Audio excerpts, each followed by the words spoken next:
Olá, boa tarde, pessoal. Nossa última mesa aqui da sala Reflexões.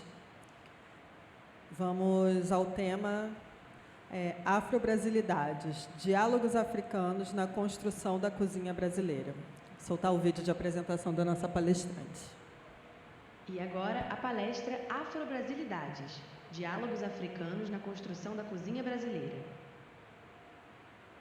Lawrence Cristine Alves, doutora em Alimentação, Nutrição e Saúde, mestre em História das Ciências da Saúde, bacharel em Gastronomia e em História, atua como professora adjunta do Departamento de Ciência dos Alimentos da Universidade Federal da Bahia. Como pesquisadora, desenvolve estudos em perspectiva afrocentrada na área da gastronomia e alimentação, em seus diálogos com a cultura, religiosidades de matrizes africanas, interseccionalidades e decolonialidade. É colaboradora da Auric Editora, mãe de Carolina Maria, filha de Iemanjá, poeta e escritora.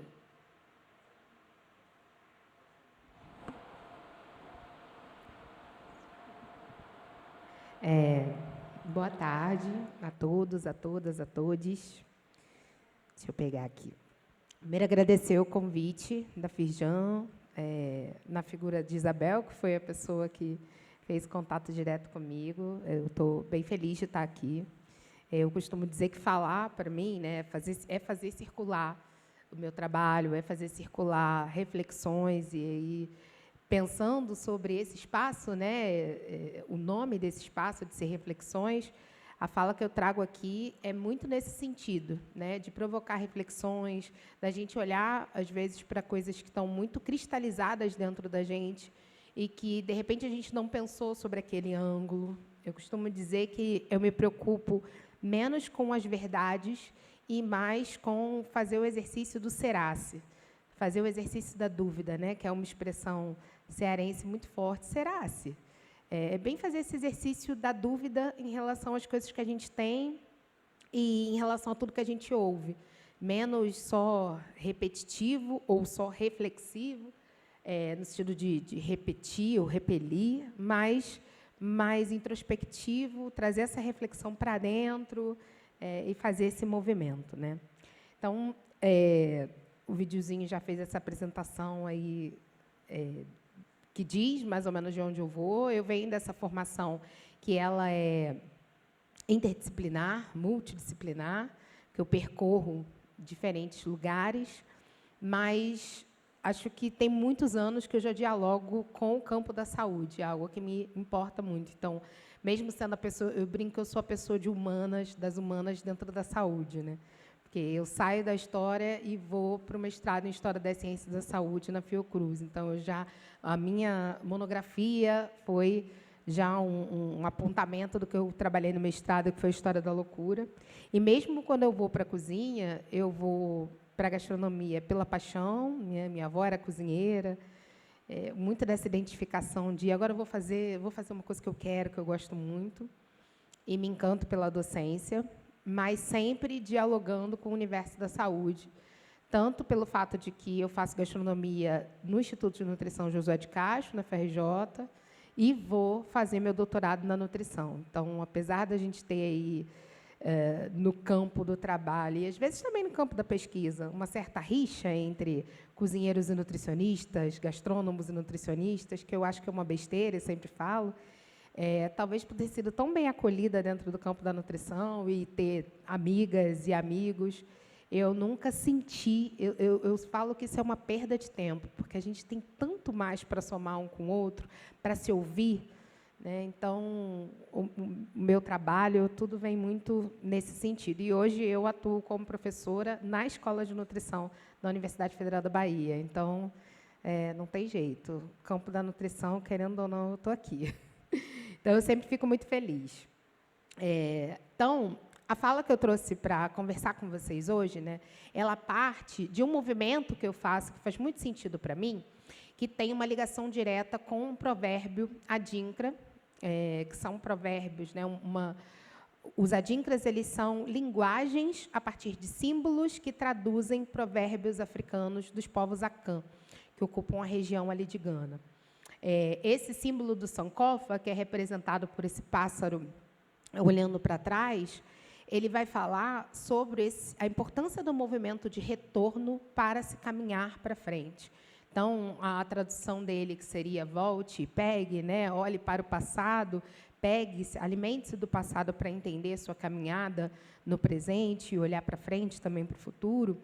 Ele é muito esse movimento que eu busco fazer na minha vida e que eu vou fazendo a partir do momento que eu mergulho, principalmente no campo da alimentação, mas que eu trago desde então para a minha vida, para o meu trabalho. Teve uma coisa muito interessante que eu ouvi quando eu entrei, logo que eu entrei no doutorado, eu era a pessoa que estava pesquisando candomblé dentro da nutrição e que não era nutricionista, então causava muito espanto, assim, como assim você faz doutorado em nutrição, mas você não é nutricionista?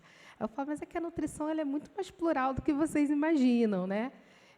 E é muito importante isso. Ela realmente é um campo interdisciplinar, realmente é um campo muito plural e que me acolheu muito. Eu chego e escuto, a minha ideia inicial de projeto era pensar nos diálogos entre Umbanda e Candomblé, porque eu cresço na Umbanda, mas eu quis olhar na pesquisa para o Candomblé. E aí eu escutei que eu não tinha um projeto de doutorado, porque eu não ia conseguir fazer isso em 4 anos, mas eu tinha uma linha de pesquisa. E eu tomo essa crítica e vou além, acolho de uma maneira muito positiva e vou além.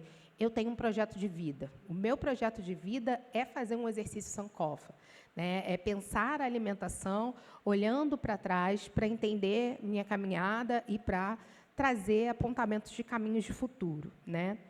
Então, quando eu quero falar que, para mim, o passado é o nosso futuro, é no sentido do quanto, para mim, é importante fazer esse movimento para positivar as nossas memórias.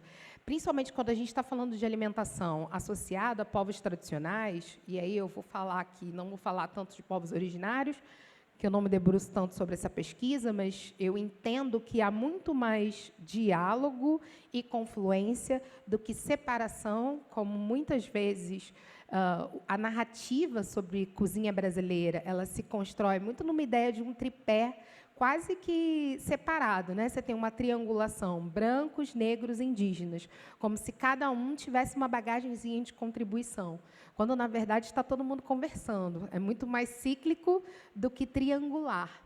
Então, o que eu procuro fazer, pensando principalmente a partir do diálogo entre esses 2 pontos de vértice da base dessa pirâmide do triângulo culinário, que são negros e indígenas, e que, por muito tempo, só aparecem nessas narrativas no lugar de quem conhece o alimento in natura ou de quem trabalha, de quem faz, né? Mas não no lugar de quem conhece, no lugar de quem tem técnica, de quem possui saberes extremamente complexos, saberes que estão ali no mesmo lugar da ciência, técnicas que estão no mesmo lugar de outras tecnologias. Então, quando eu estou chamando a atenção para a necessidade da gente positivar essas memórias, é que, para acessar isso, eu preciso ir no campo da oralidade da memória. É muito nessa linha, porque a gente não está falando de povos e sujeitos em que a escrita é algo fundamental ou primordial na transmissão de conhecimento, mas é sobre o saber fazer, é o aprender fazendo. São outras metodologias de ensino mesmo, e entendendo que aprender a cozinhar com a sua mãe ou com a sua avó é também uma metodologia de ensino, seja assistindo ela fazer, seja fazendo junto, né? E comendo, e aquele comer também é entender qual é o ponto de cada coisa. Então, positivar essas memórias é trazer esses saberes para um lugar de horizontalidade. Olhar para eles não só como coisas exóticas ou diferentes, mas como um diferente equitário, um diferente que está no mesmo nível de outros saberes e cozinhas de um referencial europeu, né? Europeias, no caso. E aí, fazer esse movimento, ele, no meu caso, especialmente, que sou uma mulher negra, que sou uma mulher que cresço nesse lugar do axé, é também um lugar de me conectar com uma dimensão de identidade que, por mais que eu não tenha como negar, mas de reconhecer, né? A Neuza Santos tem um livro que é muito importante, que é o Tornar-se Negra, que ela vai falar sobre esse processo que tem alguns paralelos de semelhança com a proposta de Simone de Beauvoir de que a gente não nasce mulher, mas a gente se torna. Quando a gente vai pensar isso numa perspectiva racializada, a gente também vai se tornando pessoas negras na medida que a gente vai entendendo o que é ser uma pessoa negra numa sociedade como a nossa. Então, esse é um processo em que eu faço, eu identifico, trago isso para o meu trabalho, não numa dimensão apenas de me identificar com isso, mas de entender que isso é um lugar de potência, isso é um lugar de positivar isso, né? Que é um lugar que, por muito tempo, foi visto como uma coisa ruim, foi visto como uma coisa menor, em alguns momentos como uma coisa suja ou como uma coisa não saudável. Então, o que eu estou chamando de reintegração de poço, né, que é uma expressão da poeta Tatiana Nascimento, é justamente entender que todos os nãos, negativas ou dificuldades, ou mesmo no sentido de identificar esses comeres no lugar de uma subalternidade, eu vou trazendo isso para a possibilidade. Então, quando eu vou pensar uma cozinha brasileira a partir de tecnologias de resistência e reexistência, eu estou fazendo um movimento de reintegração de poço. E, nesse movimento, eu crio um conceito, que espero que, ainda esse ano, eu consiga colocar o livro desse conceito na rua, que é de afro-brasilidades, que é entender essa cozinha brasileira a partir dessas mãos negras. Eu costumo dizer que as mulheres negras elas alimentam o Brasil desde que elas aqui chegaram escravizadas, do seio à mesa, inclusive recolhendo essa mesa, inclusive manejando aquilo que sobra de alguma maneira. Então, é entender isso a partir de quais são as estratégias dessas mulheres, quais são as tecnologias desenvolvidas dentro desse espaço. Não só no campo de uma mão que faz, mas de um todo que pensa, de uma mente integrada a um corpo que está produzindo, sim, muitos saberes e muitos conhecimentos. Para que eu consiga fazer isso, foi fundamental fazer um processo de descolonizar as minhas referências. Eu sou uma pessoa muito acadêmica, embora eu faça um constante exercício de tentar transformar a minha fala em algo mais acessível possível, né? Que chegue para além da academia, porque me incomoda muito uma ideia de uma academia que fala só para si. Eu sempre dizia que minha mãe tem que ler minha tese e entender minha tese. Isso é muito importante para mim. E, assim como minha mãe, minha tia, as mães de santo que, de alguma maneira, participam ali, tem que fazer sentido. E, para isso, eu precisei fazer um exercício de leitura e de contato com intelectuais que, normalmente, não estão dentro desses espaços de formação. A gente tem, hoje, uma formação no Brasil ainda muito embranquecida. A gente lê teóricos brancos, majoritariamente homens brancos, que estão produzindo essa ciência. Então, o que eu faço é me conectar com intelectuais negras e negros. Isso, para mim, é fundamental para eu ter uma base teórica para olhar para aquilo que eu já tinha de arcabouço, olhar para as fontes, escutar as pessoas e cruzar essas coisas a partir de outras referências. E nesse movimento, eu começo a romper com uma ideia de herança, mas a herança no sentido material. Porque, quando a gente está falando de construção de cozinha brasileira, uma das palavras que aparece normalmente é a ideia de contribuição, que eu falei, né, como se cada povo, etnia, trouxesse um grãozinho de contribuir, e uma ideia de uma herança. A palavra, né, essa expressão, herança africana, aparece muito. É quase como se fosse uma dimensão muito material que se traz a isso aqui é a herança africana. Quando, na verdade, a gente está falando de algo que não é estático, mas é vivo e pulsante. Então, ela não é só um material que você pega ou coleta, né? Não é herança nessa dimensão material. É muito mais numa dimensão imaterial, de uma memória que está viva, que está pulsante, que eu estou aprendendo quando eu vejo uma mais velha fazendo um feijão, ou colhendo um mato, ou o modo de lavar cada coisa, o modo de servir a mesa, de comer junto, de preparar a festa. Então, é uma memória viva, dinâmica, pulsante e que está sempre em transformação, constantemente ressignificada, porque está sempre em contato com outros sujeitos, outras memórias, outras vivências. Então, esses dois pontos, né? memória e essa ancestralidade, elas são coisas que me ajudam a ir olhando para essa cozinha a partir de outros lugares, no momento em que eu escuto e vivencio essa cozinha. Então, não há uma cozinha que necessariamente você vai conseguir apreender dos livros. Eu faço alguns exercícios, porque sou acadêmica, e isso também me traz informações, mas eu sempre preciso cruzar isso com aquilo que eu estou vendo, que eu estou comendo, que eu estou escutando. Então, muitas vezes, eu trouxe algumas imagens aqui que eu vou mostrar para a gente olhar para essas comidas de uma outra forma, mas eu estou comendo aquilo e falo, gente, mas isso é muito parecido com tal coisa. Ou estou assistindo filme e alguém está comendo ou fazendo uma comida e falo, isso aí é a nossa pamonha, ou é a nossa feijoada, ou é o nosso angu. Isso porque tem um conceito da Lélia Gonzalez que é muito importante, que é a ideia de uma améfrica.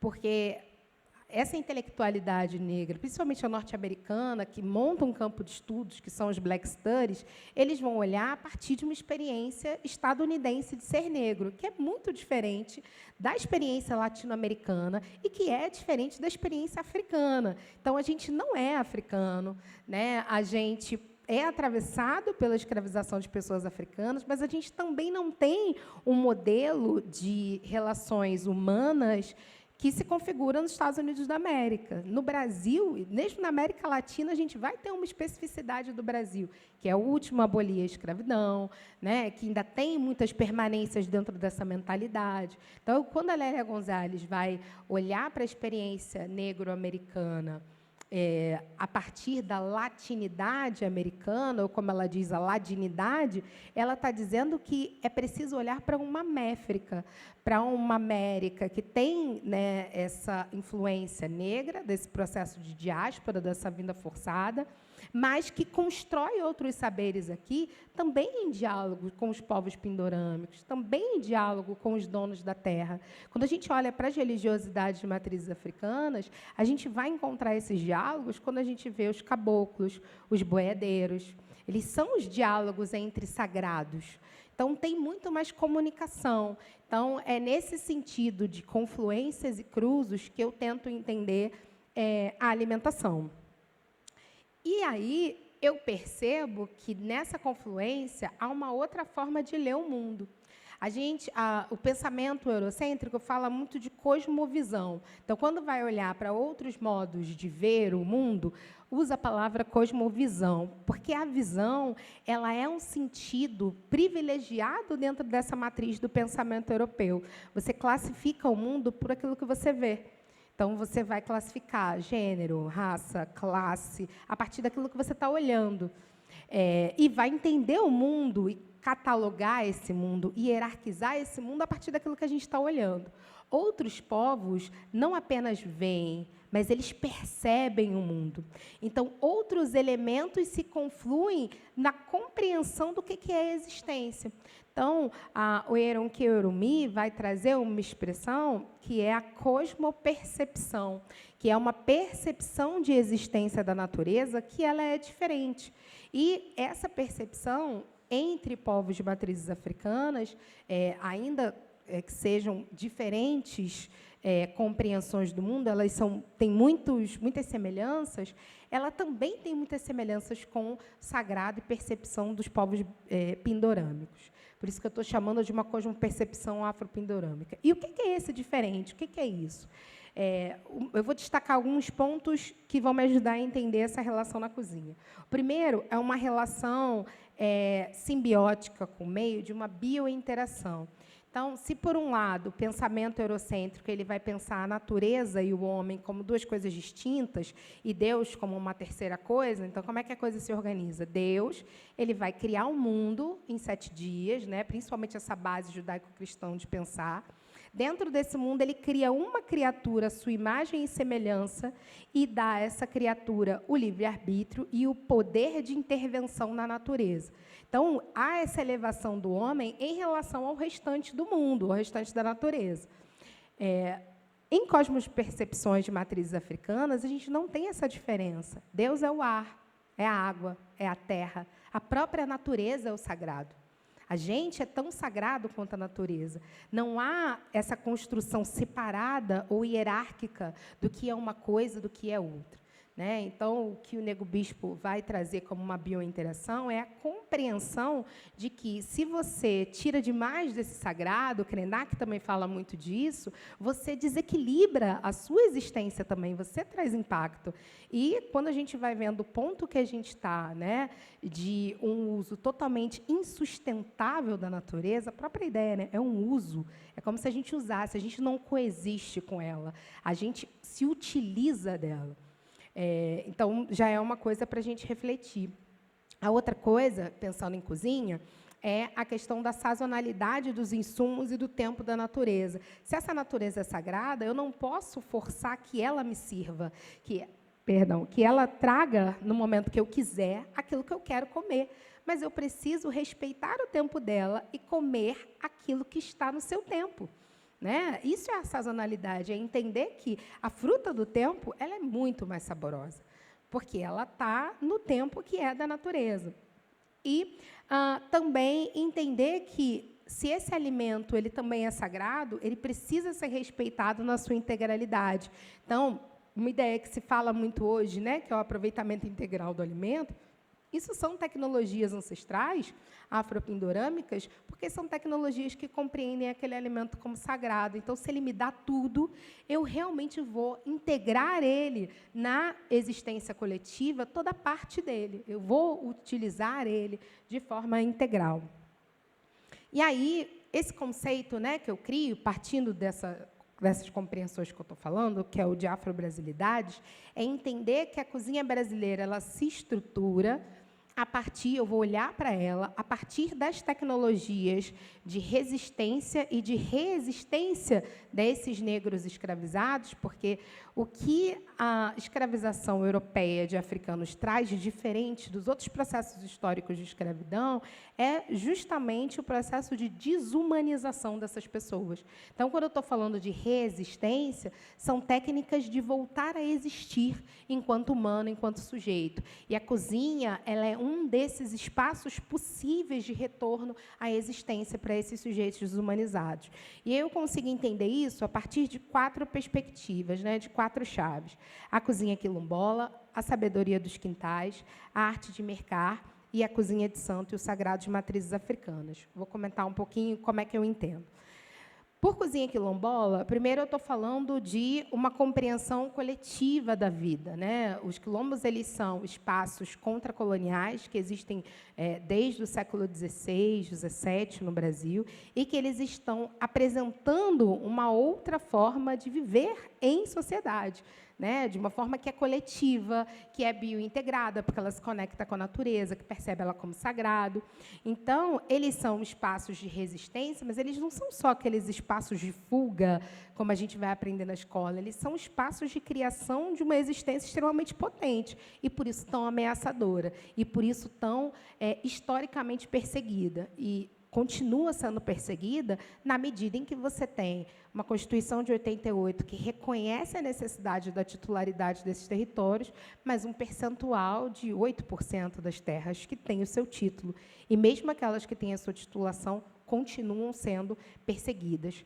Então, mais do que espaços de fuga, eles são organizações sociais coletivas extremamente complexas e que colocam em prática esses princípios, né, que eu estou trazendo dessa interação com a terra, de uma interação coletiva, de uma interação com o sagrado dessa terra, em que todo mundo vai comer ali naquele território.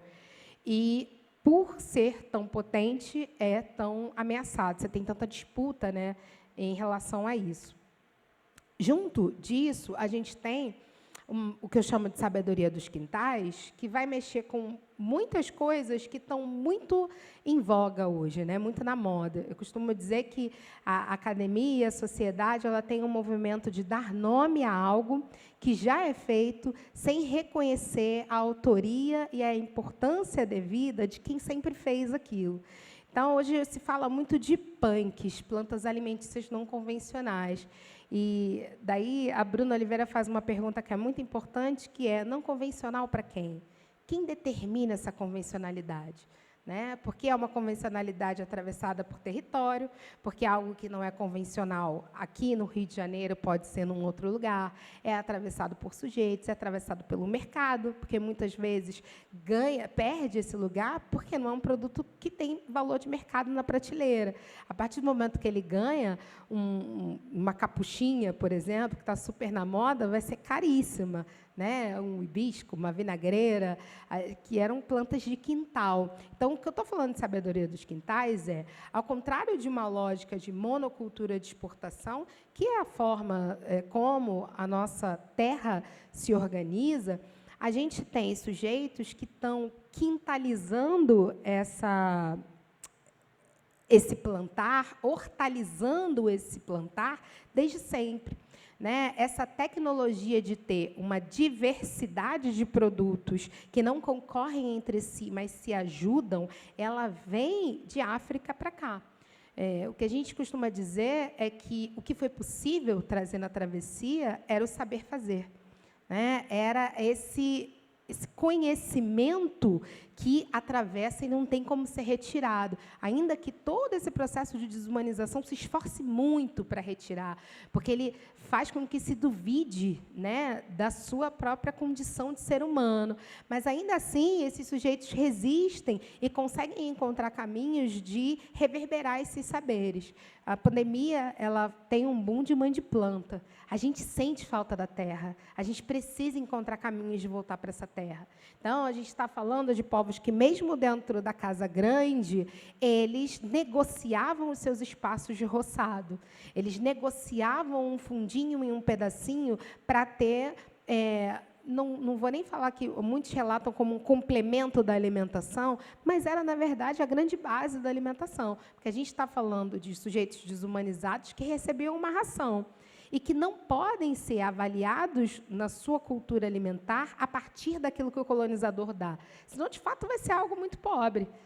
Mas o que a gente precisa investigar é aquilo que nem sempre emerge, mas que está nas fontes, né? Mas que tem sujeitos pesquisando. Então, o professor Flávio Gomes, por exemplo, que é professor historiador da FRJ, ele tem um trabalho que ele vai falar sobre as disputas desses roçados dentro de muitas dessas fazendas. Quando a gente chega nas regiões, por exemplo, da Baixada, né? Pensando no período de colonização aqui do Rio de Janeiro mesmo, as baixadas elas tinham grandes propriedades com roçados dentro dela, com casas de farinha dentro delas. Então, essas são as sabedorias de entender também, olhar a natureza. Se a natureza é sagrada, esses sujeitos escutam essa natureza, aprendem com as mais velhas e conseguem identificar qual é a planta de benzer, qual é a planta de banhar, qual é a planta de curar, qual é a planta de sustentar, de alimentar. Então, isso faz parte, né? E usar isso integralmente, como eu falei, que é esse aproveitamento integral, esse uso de biointeração que precede o surgimento do conceito de sustentabilidade. E hoje a gente tem a ideia de orgânico, agroecológico, e se a gente for olhar ao pé da letra, né, tudo é orgânico. Você está falando, quimicamente, a gente está falando de produtos orgânicos. Mas você cria uma outra categoria que foge de uma lógica de uso de veneno criada por esses próprios sujeitos, que agrega um valor para práticas que são feitas desde sempre. Quem traz esse veneno para a terra não são as pessoas que, historicamente, manejam essa terra. Elas tinham o conhecimento de como lidar com essas pragas. Acho que talvez um grande exemplo seja as plantações de cacau do sul da Bahia, em que você tem os manejadores da terra dizendo não pode destruir a floresta e plantar só cacau, porque isso não vai dar certo.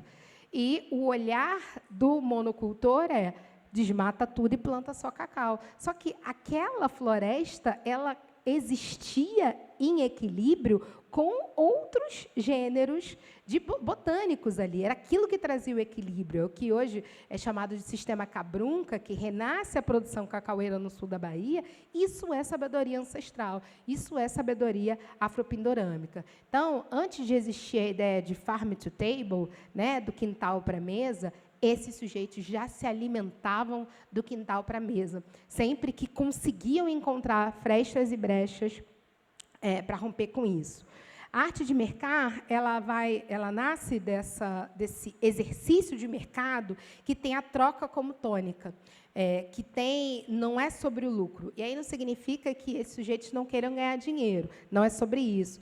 Mas é que esse dinheiro, ele é um dinheiro que tem mais a ver com uma circulação do que com uma acumulação. Então, o princípio do mercado, que vai nascer do mercantilismo para o capitalismo, ele tem como princípio o acúmulo. É o acúmulo que determina a quantidade de riqueza, né? Sendo bem simplista nessa explicação. Mas, quando a gente está olhando para um mercado da feira, para um mercado de uma perspectiva negra, né, para um mercado de um afroempreendedorismo, o princípio é a troca. Então, é aquele tabuleiro que vai construir as primeiras casas de santo. É aquele tabuleiro que vai permitir que aquela mulher compre a sua alforria, compre a alforria de outras mulheres e monte empreendimentos, um empreendimento de laços de sociabilidade com mulheres que estão trabalhando para ela. Às vezes as pessoas tendem a reproduzir, mas os escravos tinham escravos. É importante a gente entender que, nessas relações, a ideia de desumanização ela nem sempre estava posta. E, quando ela está posta, ela faz parte de um processo de colonização. Mas essa relação comercial eu compro a minha alforria, eu junto dinheiro, compro o outro, e eu estou montando ali um negócio de um mercado, um negócio que parte desse tabuleiro. Então, muitos negócios, né, eles foram montados. As irmandades religiosas, a Irmandade da Boa Morte, por exemplo, em Cachoeira, que é uma irmandade riquíssima, ela nasce a partir dos tabuleiros, ela nasce a partir desse mercado coletivo e permite a essas mulheres encontrar caminhos para rituais fúnebres que lhes eram negados, para prover educação que nos era negada, para prover condições de um manejo econômico que também nos eram negados. As irmandades católicas, no caso, eu vou olhar para as irmandades negras, elas são as primeiras possibilidades de circulação de economia, né, de guardar dinheiro. E funcionavam essas caixas, né? Você tem uma estrutura, até hoje, muito hierárquica. Quem é tesoureira, isso funciona até hoje. Então, a gente está falando de um empreendedorismo que parte de uma responsabilidade coletiva, em que o sucesso de uma é o sucesso de todas, em que a prosperidade de uma é a prosperidade da coletividade, de redes de afeto, de redes de solidariedade. Tem uma tese da Bárbara Deslandres, que ela vai olhar para as pretas forras de São João del Rei, a partir dos seus testamentos. Quando ela olha quantitativamente os testamentos da região de São João del Rei, as mulheres negras elas só estão atrás dos homens brancos no número de testamentos. Então, são a categoria social que mais deixa testamentos. Essas mulheres forras compram suas alforrias e conseguem juntar espólios, que são joias, tecidos, maquinários de trabalho, e que são deixados, normalmente, para outras mulheres ou para as irmandades. Então, existe, né, uma rede, isso é muito importante, que vai ter um protagonismo feminino e que vai permitir a essas mulheres autonomia por meio das alforrias, mas também a obtenção de espólios. Algumas chegam, tem vários trabalhos sobre isso. Tem o trabalho do Richard Graham, da Alimentar a Cidade, que vai olhar para Salvador, mostrar casas de pensão obtida por essas mulheres. Permite um agenciamento comunitário e permite também a construção de uma economia de axé, a partir do nascimento das primeiras casas de santo, que são também um lugar muito importante, porque elas possibilitam o processo de humanização dessas pessoas, né? A iniciação no candomblé, que é o dar de comer a cabeça, que é o bori, ele permite alimentar a cabeça, que reconecta com o dono da cabeça, que é o orixá, e a reintegração desse sujeito como um todo, que até então era só um corpo que trabalha. Então, passa a ser corpo e mente. Eu vou trazer aqui uma sequência de imagens e pratos de lugares da América, alguns lugares da África, para a gente pensar nesse trânsito de saberes, e eu faço isso a partir de um exercício que eu chamo que é a arqueologia dos sabores. Para eu fazer essa arqueologia, eu faço um trabalho de pesquisa histórica nos livros da coleção da Unesco, de História Geral da África, em que eu vou fazendo um levantamento de ingredientes, insumos e técnicas que vão aparecendo antes dos colonizadores, durante e após. Uso uma fundamentação de intelectuais negros, né, afrocentrada, decolonial, para construir isso. E é importante que, quando eu chamo a atenção para cada uma dessas coisas e vou olhar para essas técnicas, eu não estou preocupada com a origem, porque o pensamento eurocêntrico ele tem um fetiche da gênese, o fetiche da origem. De quem é esse prato? De onde é esse prato?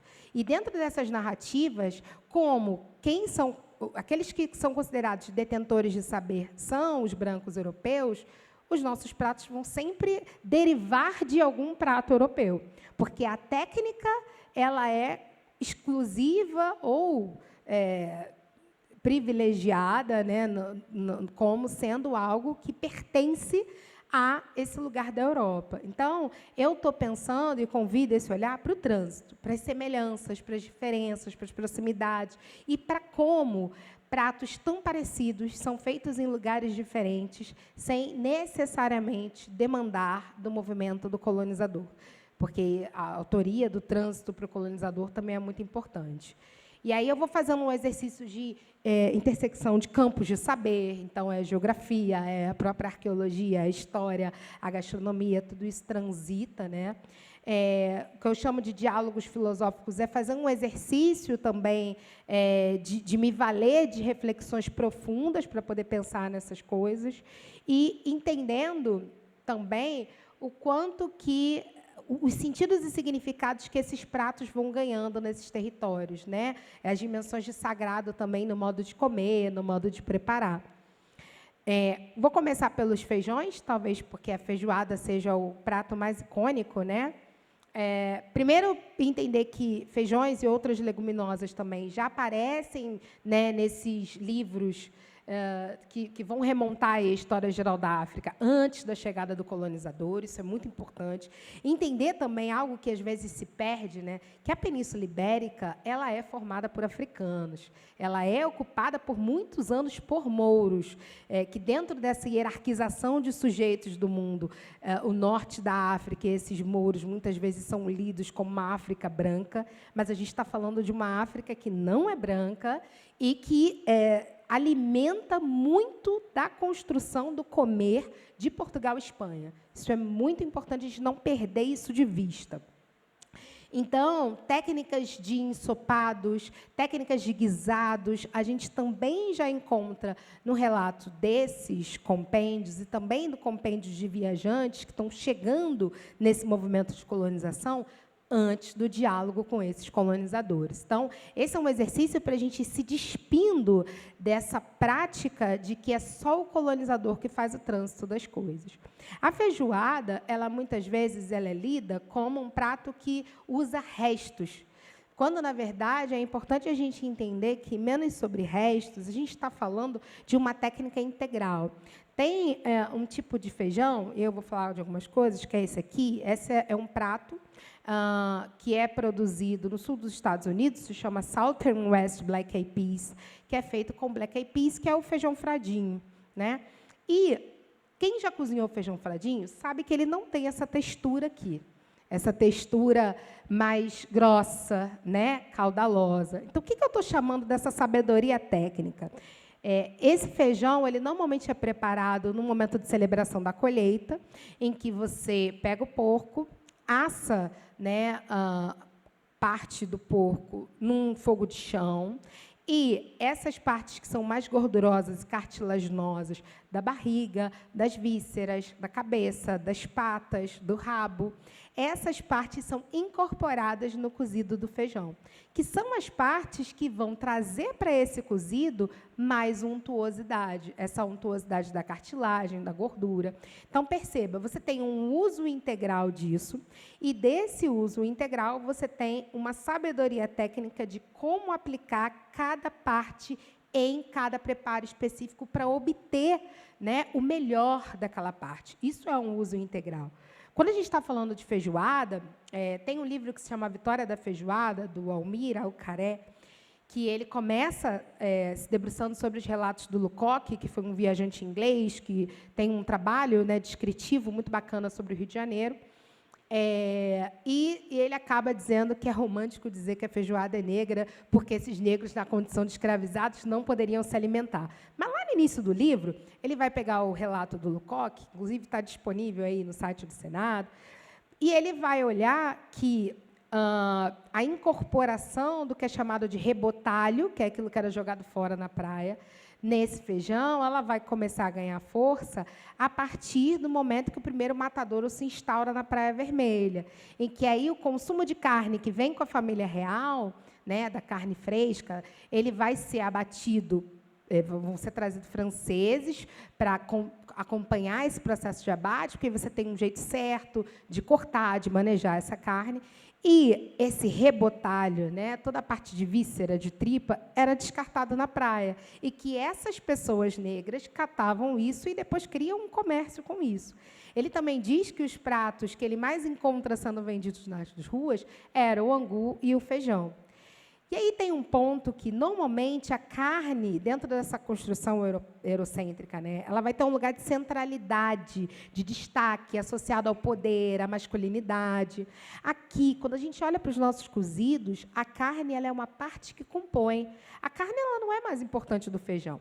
Em algum momento, ela vai se tornar, quando essa feijoada ela vai começar a ter uma distinção do que é feijoada boa, do que é feijoada rica. Então, saem essas partes que dão untuosidade e entram os embutidos, com força. Aí, uma feijoada boa, ou light, ou mais saudável, é que tem a linguiça, né? É que vai ter menos gordura. Então, vão tendo camadas de elementos de distinção do que é esse feijão. Mas a carne ela tem uma função de estar ali.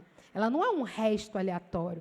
Cada parte daquela carne ela vai ter uma função. Assim como você olha para a feijoada feita em outros lugares do Brasil, em que a gente encontra a carne verde, né? Como se chama, por exemplo, que é a carne de boi, a carne fresca, não só a carne seca. A feijoada, nesse momento, ela vai ter a carne seca e essas partes que dão untuosidade. Depois ela vai ganhando outros contornos, ela vai ocupando os restaurantes, inclusive do Rio de Janeiro, e já vai sendo feita com embutidos, sim, com produtos que são distintivamente mais caros e que também vão ser considerados mais nobres. Então, é entender como é que essa narrativa se constrói, né? E esse livro ele mostra muito isso, porque ele vai falar só sobre feijoada. Ele começa olhando para as fontes históricas e termina olhando para o encarte de uma revista que faz crítica culinária. Ele usa os cadernos dessa revista para dizer que é romântico dizer que a feijoada é negra, mesmo que lá na frente a fonte histórica estivesse dizendo outra coisa.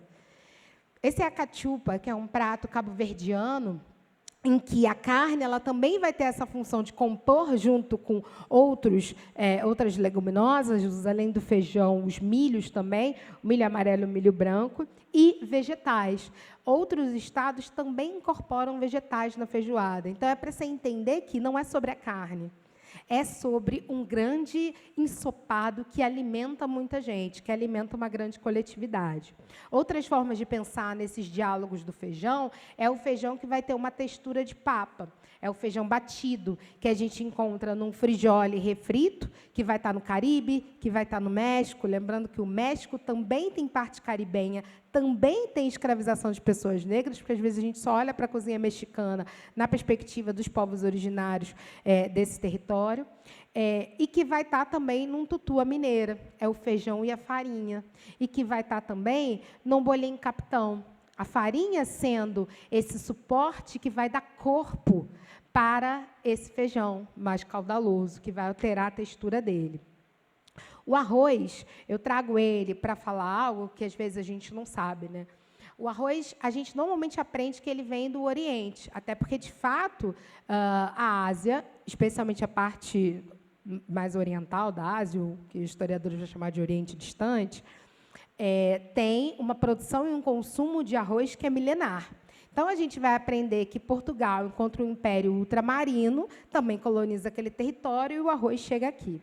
Tem um trabalho muito bacana da Judith Carney, que ela vai olhar para a produção de arroz nas Américas, especialmente porque a Carolina do Sul foi um dos maiores produtores de arroz da América, o Golden Rice. Então, ela vai tentar entender como é que tinha também essa narrativa, mas eles não são nem portugueses, né? Você tem uma colonização inglesa ali, então como é que esse arroz vem da onde? E aí ela vai investigando documentos, ela chega em 2 pontos. Primeiro, em tipos distintos, espécies distintas de arroz, que é o arroz glomerima e o arroz sativa. Esse nome sativa normalmente é usado para espécies mais genéricas, que você não consegue precisar ali a origem. E ela percebe que essa introdução do arroz na forma da técnica de cultivo e de processamento e de consumo, ela é muito semelhante àquilo que era produzido na costa oeste africana. E aí ela consegue chegar a documentos de viajantes que já relatam o desenho desse arroz anteriores à colonização. E aí, essa é a diferença entre os dois. O arroz, esse aqui é um Oryza sativa, esse aqui é um Oryza globerima, que é um arroz mais avermelhado, que a gente encontra também em alguns lugares aqui do Brasil. No Rio Grande do Norte, ele é vendido no mercado como arroz da terra. E tem um indígena bem daquele jeito norte-americano, Apache, né, de se desenhar na capa ali, não é nem um indígena mais próximo do brasileiro. Mas é um arroz que vem sendo resgatado no Rubacão, da Paraíba, em pratos que levam arroz. E aí ela escreve, ela tem uma série de trabalhos sobre arroz, né? Inclusive um livro chamado Arroz Negro, que ela vai mostrar os desenhos das plantas, dos cultivos, a importância da mulher, né? E como era da mesma forma, né? Então ela chega à conclusão de que quem traz a tecnologia de cultivo de arroz para a América são as pessoas negras, porque são as pessoas que sabiam manejar a terra para produzir esse arroz da maneira como o arroz era produzido aqui, que não era a mesma maneira que era produzida no continente asiático. Né? Ela tem um trabalho bem extenso sobre isso. Mostra o trânsito desse arroz, onde é encontrado espécies nativas, registros dessas espécies nativas. Então, você tem esse território da África, é o território da Costa dos Grãos, né? Entre Senegal e Gâmbia, e que vai ter uma colonização francesa. Tem até uma coisa muito curiosa, né? Eu vou mostrar alguns pratos de arroz, que a marca Tio João, ela lança uma coleção de arrozes, né? Que é muito legal, arrozes do mundo. É legal para você provar arrozes diferentes. O arroz vermelho, ele é o arroz francês, sendo que não se produz esse arroz na França, mas se produz no território colonizado pela França, que é um território africano, que é o globerima.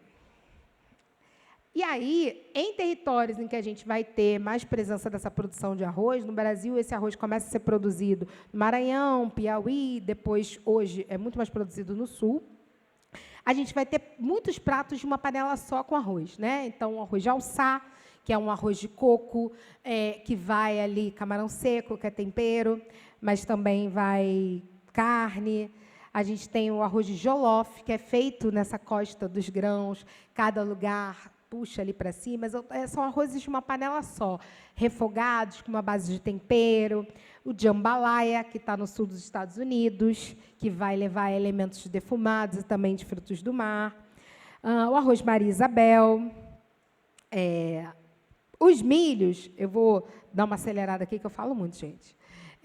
Mas eu já fui sinalizada. Os milhos, apesar deles serem americanos, o convite nativos, né, do continente americano, nesse movimento de escuta da natureza, a gente tem outros cereais parecidos com o milho no continente africano. Eu vou mostrar aqui as plantas botânicas, como os milhetos e os sorgos, e que eram usados em preparos que são muito semelhantes aos preparos que vão ser feitos com milho aqui nas Américas, especialmente no Brasil. Então, essa é a planta do milho.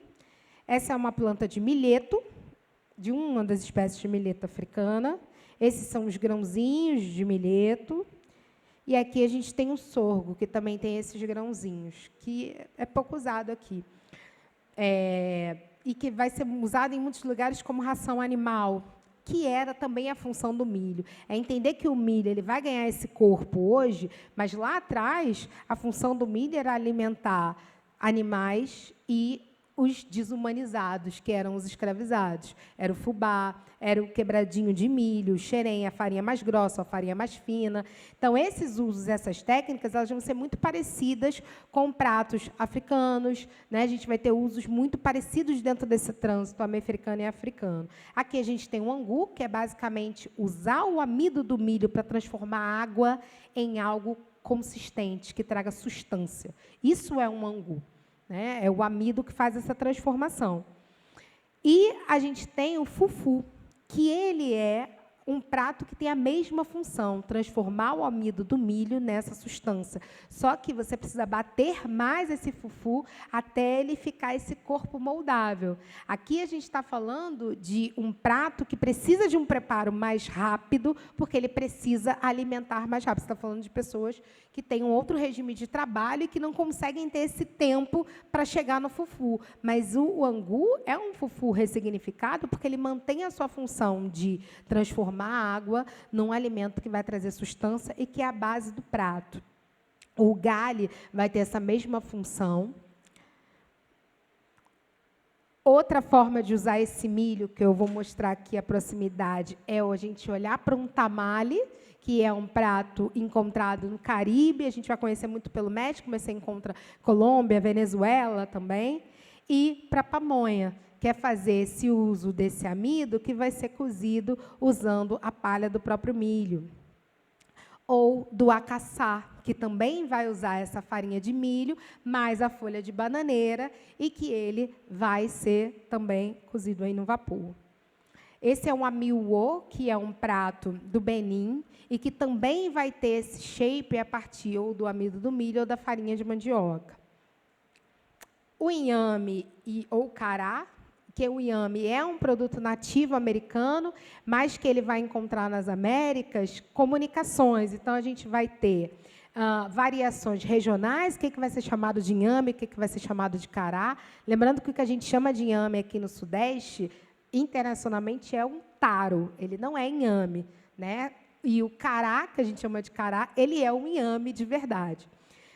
Mas também vão ter outras variações, né? Então, esse inhame ele vai servir como essa papa, esse purê, que também é feito fufu e funge com inhame. A gente vai ter esse inhame compondo o café da manhã, que ainda resiste em alguns lugares, em outros agora eles vêm aparecendo como um café colonial ou decolonial para resgatar. A gente não comia pão francês, né? A gente comia raiz. A gente foi perdendo isso. E nos Estados Unidos, por exemplo, o inhame vai ser substituído pela batata doce. Tanto é que o laranjinha lá, ele era chamado de inhame por muitos anos, né? A pesquisadora Jessica B. Harris é que traça ali um movimento de dizer, isso não é inhame, isso aqui é batata doce, é tudo batata doce, né? Ela vai fazer isso aqui é inhame, isso aqui é batata doce, mas a gente encontra ainda lá inhame pie ou sweet potato pie, os dois nomes circulando para uma mesma coisa. Essa é uma torta shepherd, que lembra muito o nosso escondidinho, inclusive, que é também essa coisa de você ter essa massa do tubérculo com uma carninha ali embaixo, que é o nosso escondidinho. No Brasil, o inhame vai encontrar diálogo com a mandioca. Então, em alguns lugares, a gente encontra os dois à mesa, em outros lugares, a mandioca vai ocupando esse espaço, que era, inclusive, chamada pelos primeiros colonizadores de inhame da terra.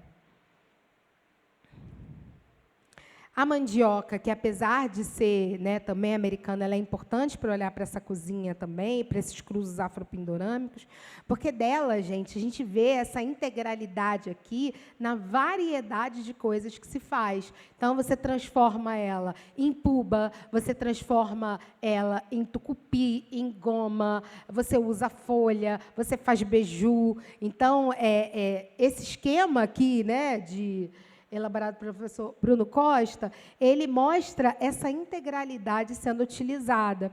E quando a gente vai olhar para os pratos, essa maniva, que no norte é feita com a mandioca brava, né, a maniçoba, que você precisa cozinhar por 7 dias para tirar a toxicidade, em outros lugares, outras qualidades de mandioca que não são tão tóxicas, elas não vão ser por tanto tempo cozidas. Tem um prato de Moçambique chamado matapa, que ele é muito parecido com a maniçoba, sem a parte de carnes, né? Mas que ele é feito com a mandioca, a folha que você colhe do seu quintal. Por quê? Não é uma folha tão tóxica, você vai precisar cozinhar também, mas você não tem uma concentração tão grande de ácido cianídrico. E mesmo a maniçoba, a diferença entre a maniçoba do norte e a maniçoba do recôncavo da Bahia, por exemplo, são dois pratos completamente diferentes, mesmo que partam de uma mesma base, né? E aí, farinhas, a gente vai ter uma variedade de farinhas. Eu vou dar uma avançadinha aqui, gente, que o tempo está indo.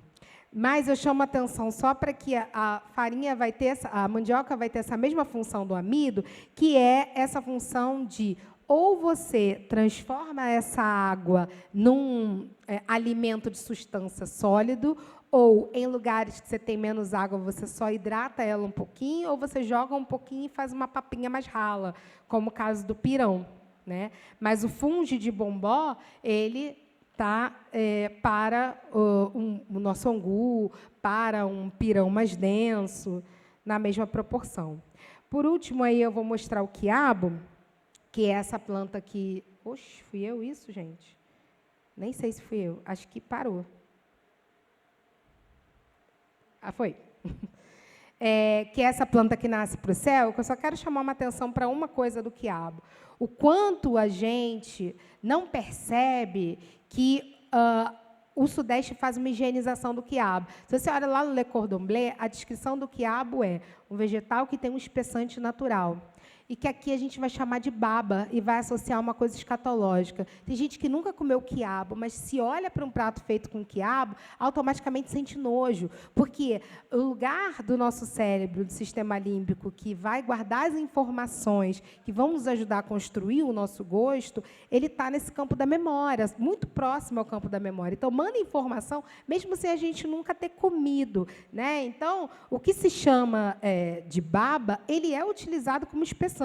Esse é um gumbo, que é um prato também do sul dos Estados Unidos, da cozinha cajun, que é um ensopado mais grosso, mais espesso, que, apesar dele levar o espessante, que é o roux, que é farinha com água, o roux dele é um roux mais escuro, que tem menos poder espessante, que vai dar cor nesse prato. O que espessa o gumbo é o quiabo, né? O que espessa um calulu, que também é esse refogado grosso, é o quiabo. O que espessa um escaldado de peixe, né, o que dá essa característica dele, também é o quiabo. Então, o que vai deixar esse frango com quiabo grossinho, saboroso, é também o quiabo. Então, não é sobre retirar essa baba, né? É sobre entender que não é baba. Toda vez que a gente chama de baba, a gente reproduz um lugar de estigmatização do poder de espessamento desse vegetal. Então, olhar para um caruru da Bahia é olhar para o quiabo da forma como ele tem que ser, que é esse quiabo espessado, esse caldo mais grosso. A função é essa mesmo. Enfim, eram um pouquinho essas reflexões que eu queria trazer para vocês. Não sei se a gente vai ter muito tempo para pergunta, mas agradeço e deixo aberto aí para quem quiser perguntar, comentar, enfim.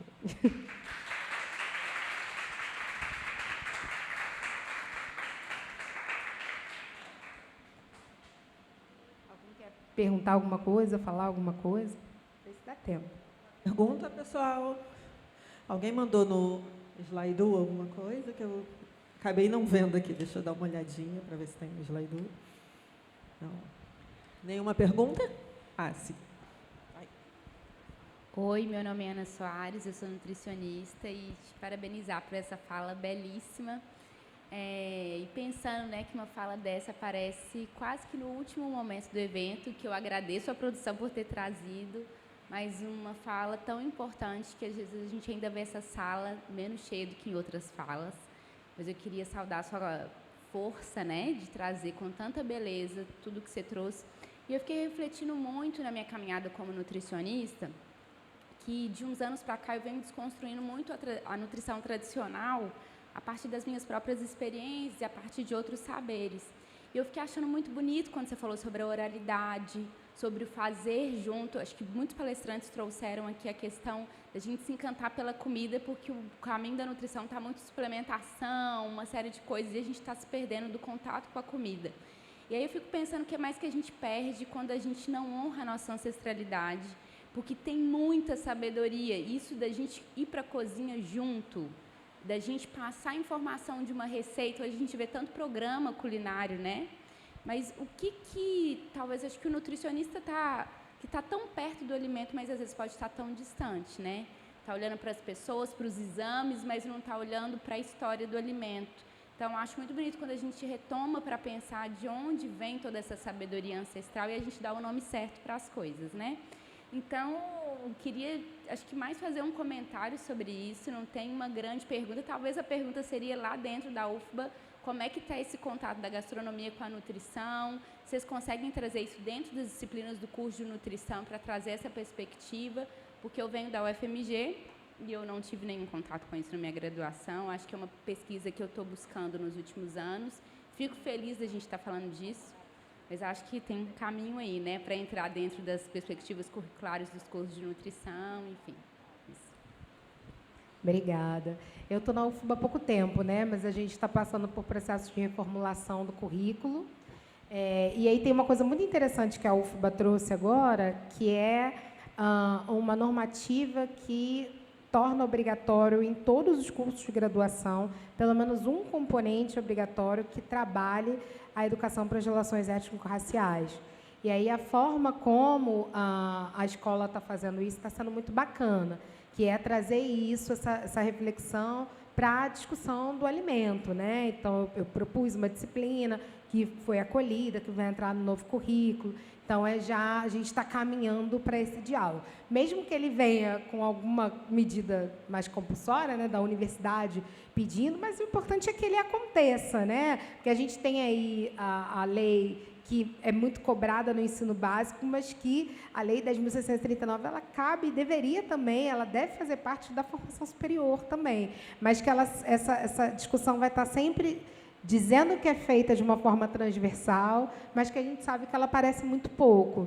Então, quando eu digo que é um projeto de vida, é isso. Eu sou a pessoa que estou ali sempre batendo, falando assim, mas tem que ter mais um pouquinho, tem que oferecer mais. Então, eu acho que é o que eu tenho tentado fazer. E é isso, eu sempre sou essa pessoa, me convida, eu vou e falo. E é também fazer isso circular, assim, que é muito bacana isso, quando eu percebo o quanto é uma fala resumida ou mais ampliada, mas que, de alguma maneira, ela ecoa. Eu acho que o mais importante que eu quero que leve, que todo mundo leve, é que é sobre de que forma essa mexida pode se reverberar no trabalho que vocês fazem para onde vocês forem. Porque a gente está falando de comida, né, que vai refletir na nossa existência. Então, é sobre ecoar, é muito esse desejo mesmo.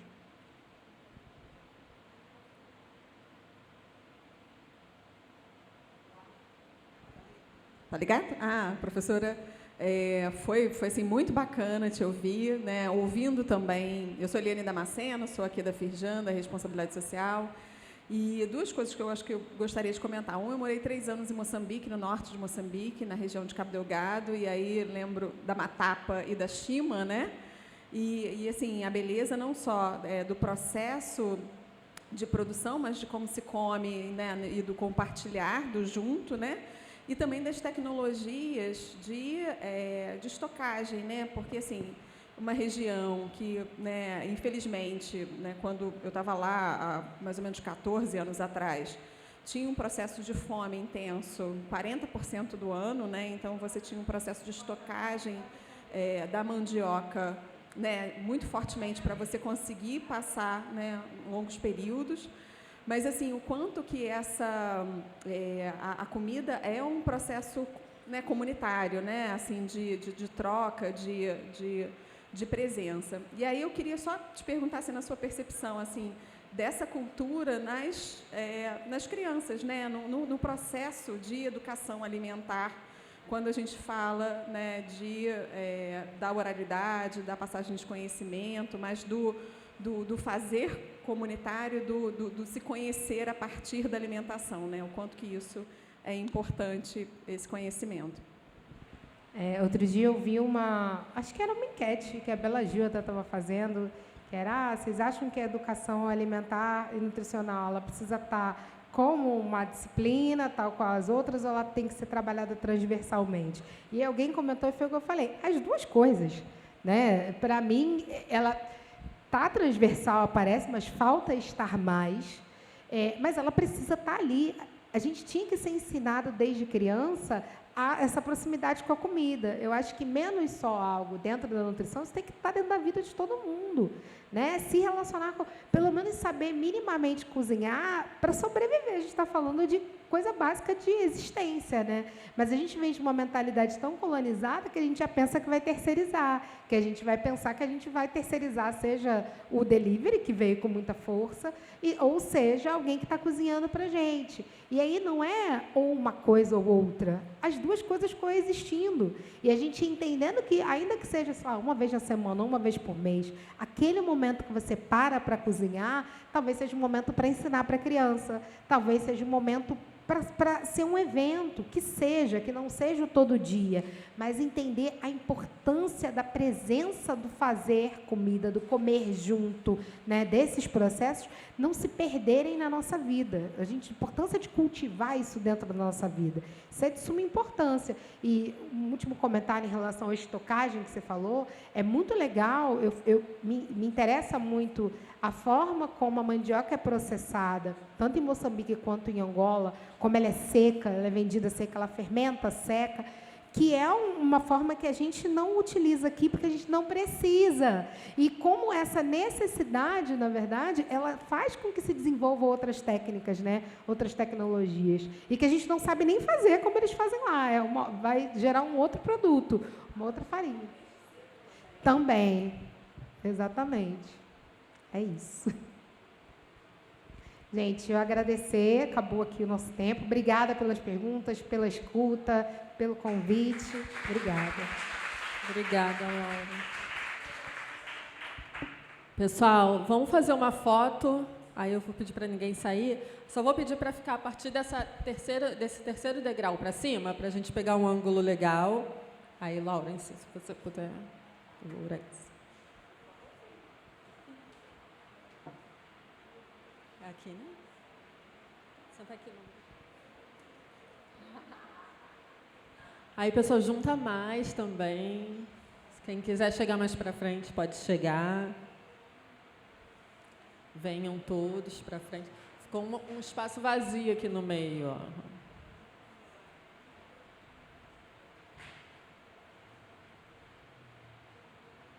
Junta mais para cá.